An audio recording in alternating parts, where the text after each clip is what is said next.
maritime, la commune de Saint-Étienne-de-Tinay est à plus ou moins long terme menacée par le plus sérieux mouvement écologique jamais constaté en Europe. Une montagne représentant environ 100 millions de tonnes de terre avance inexorablement sur le village. Alban Mikosi, Didier Beaumont, enquête. Bien ici, on a 3 granges qui sont relativement déformées.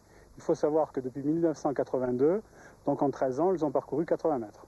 C'est l'histoire incroyable de la Clapière, la montagne qui avance à raison de 2 à 5 cm par jour. Ces granges ont souffert, bien sûr. Voilà 10 ans qu'elles se promènent ainsi au gré des glissements de terrain. 50 millions de mètres cubes en équilibre, c'est le plus important phénomène géologique d'Europe. Les photos successives, prises depuis 1976 en témoignent, le mouvement n'a jamais cessé, dévorant tout sur son passage. Désormais, la rivière Tinay et la petite ville de Saint-Étienne ne sont plus très loin. Nous avons mis en place tout un système d'alerte, en seuil normal, en seuil de tendu et puis en haute alerte, qui nous permet d'avoir un préavis de plusieurs heures pour réagir, informer la population et le cas échéant l'évacuer. Jean-Paul Folaxi est un peu l'ange gardien de la vallée.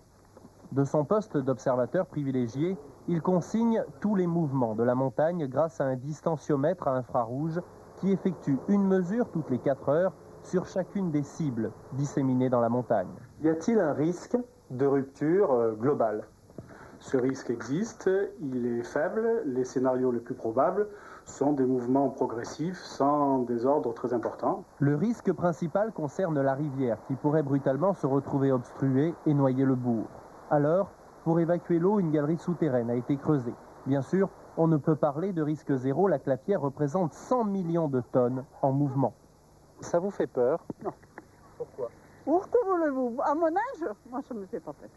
La population de la vallée ne s'inquiète pas. Au gré des chemins qui ne mènent plus nulle part, elle a juste appris à composer avec la nature.